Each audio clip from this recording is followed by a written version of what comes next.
Hello. So this video is about the Chowchilla Subbasin for Madera County.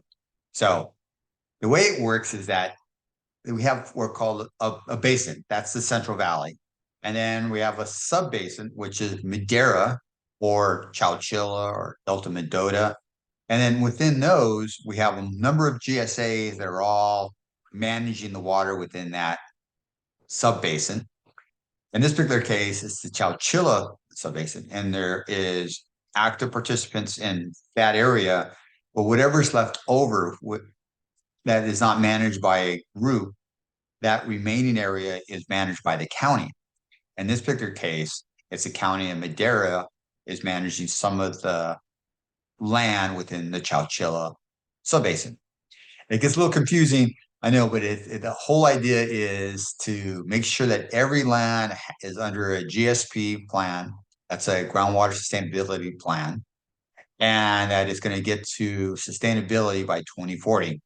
And each GSA has a different method of doing that. So this is going to be the Madera's counties, Chowchilla Subbasin method of getting to sustainability. So I'm going to share my screen.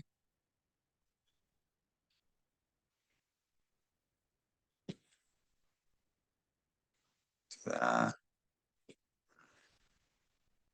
so this is the map of the area, and the red areas are the county's GSA areas.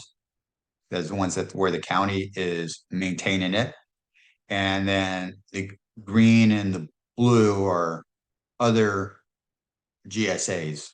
So, which we'll do videos and look into those GSAs at a later date. So Madera County is in the middle of the state of California.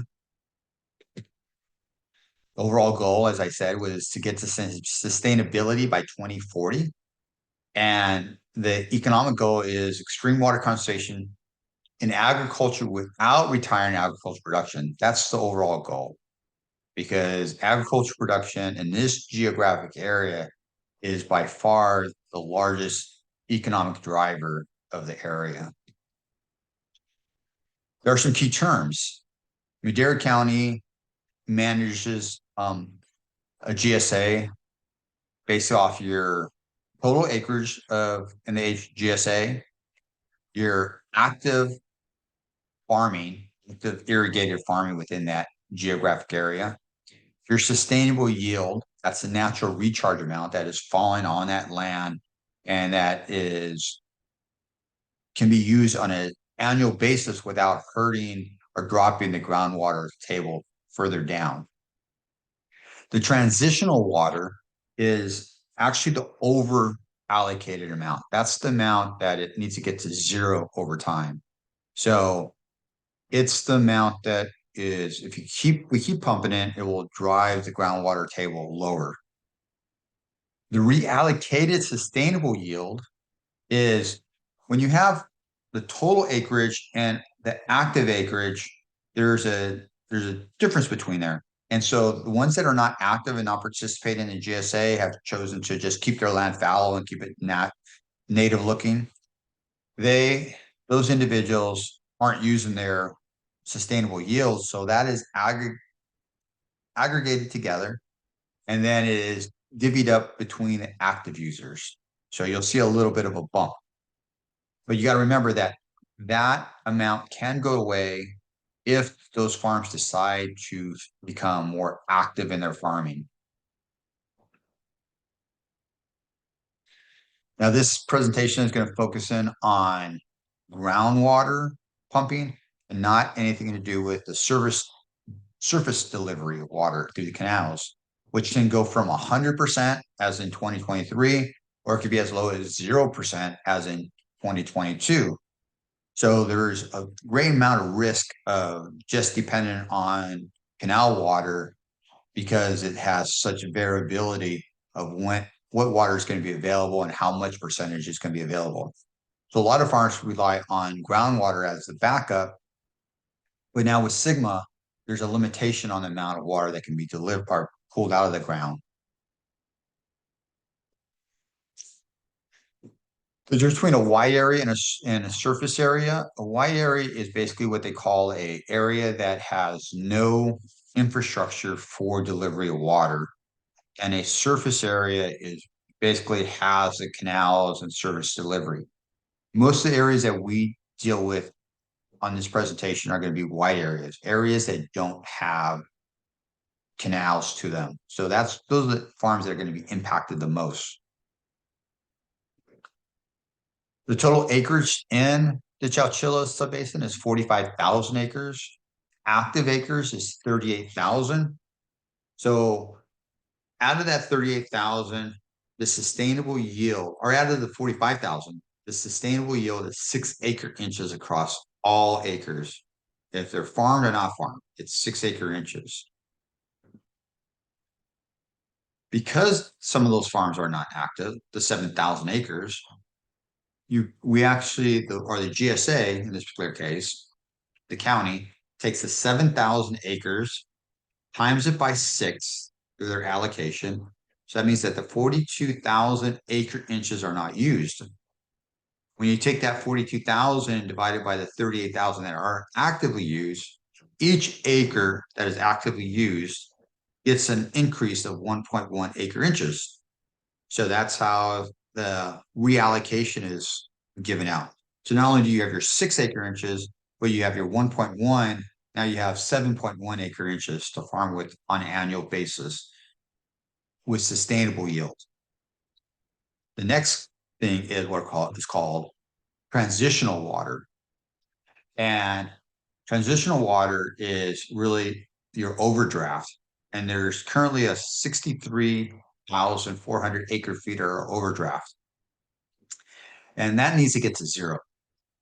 So right now, farmers are using it, and that farm operation had no problem using it in the past. But then this new policy came in place. Said, listen, the groundwater is dropping too much. We need to get to sustainability. And so this particular GSA has a plan of reducing that by 2% each year, 2% of the 63,400 by 2 each year till 2025. And then 6% from 2026 to 2039. And that'll eventually get to 0. And this is what it looks like when you look at those numbers. So this last year, 2023, there was 18.832 inches that were available for that over allocation. But as you can see, until you get all the way down to 2040, it continues to drop a certain percentage until you get to 0. And let's look at it all together, because if you're a farm operation, you want to know, what is my long-term allocation?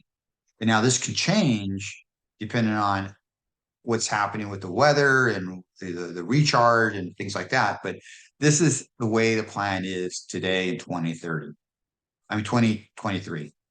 So in 2023, you had 6 acre inches of sustainable yield, 1.1 that was reallocated sustainable yield from people who weren't using it. And your transitional water was 18.82. So you had a total of 25.9 acre inches to farm with this year for your production. If you use over that amount, there's a penalty of $100 per acre foot. So you take how much numbers above that. If it's in inches, you divide that $100 by 12, and that will tell you whatever your penalty is per acre inch that you're going to be charged for over allocation of the water. And that eventually gets to $500 in 2027.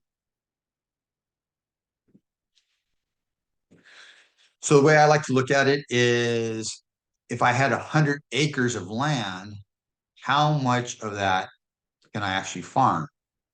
And here is the numbers for the acres that I can actually farm for that particular year.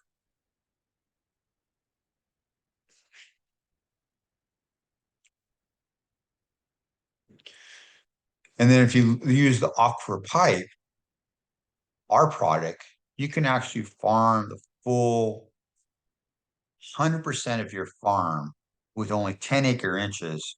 So you have an actual amount that's left over that you're not using.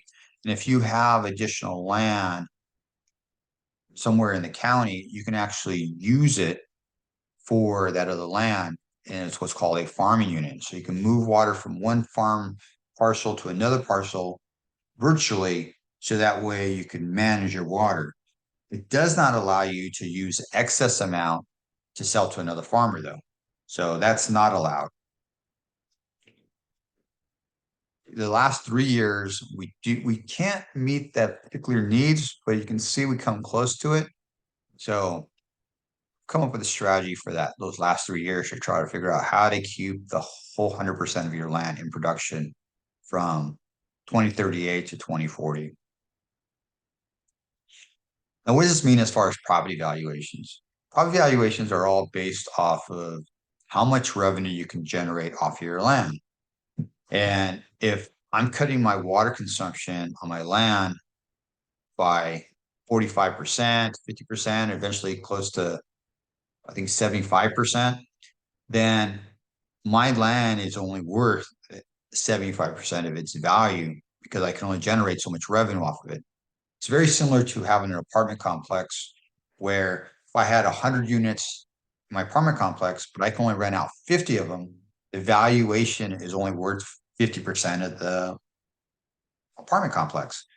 If I find water for the showers to rent out the whole 100, then I could rent out the whole 100, and then that revenue then shows I could have a greater valuation of that particular piece of property. Same thing with agricultural land on a per acre basis.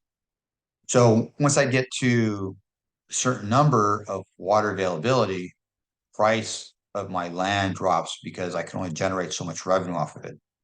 This is a scenario that I'm showing right here, that if almonds value of land was at 30,000 acres, it's now dropped down to about 15,000 if it's economic revenue potential, and 27,000 if it was pistachios.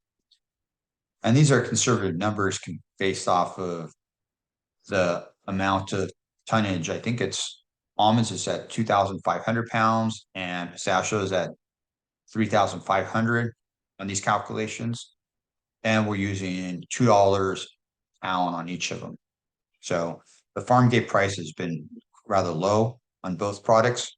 So those products need to get up in value to actually match these numbers. And then hopefully it gets up so that it can actually see these numbers.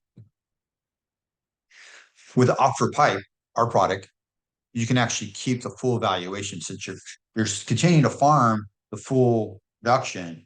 Your valuation remains pretty solid for your property. So you're not going to see a drop in the valuation of your property throughout the years.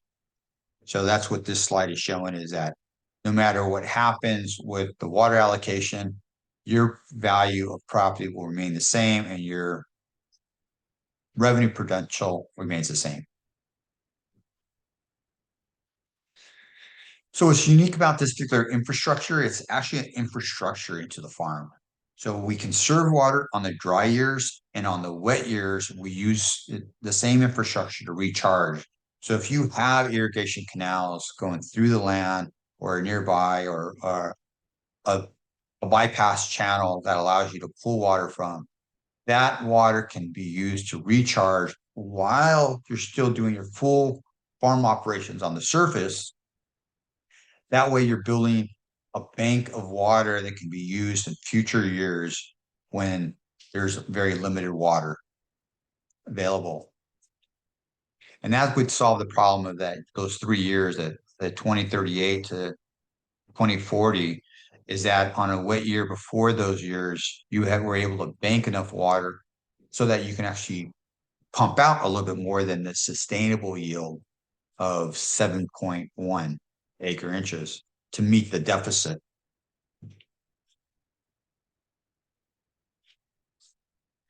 So when you look at it all together, basically you you have to think about the farm operations in this geographic area are only going to have 7.1 acre inches to farm with per acre. How you aggregate that together in order to do your farming, or you invest into our type of infrastructure, that is what this slide is about. And this is what the presentation was about, is to really allow farm operation to understand the reduction of water per year and what it's going to eventually get to. Thank you for your time, and I hope you have a good day.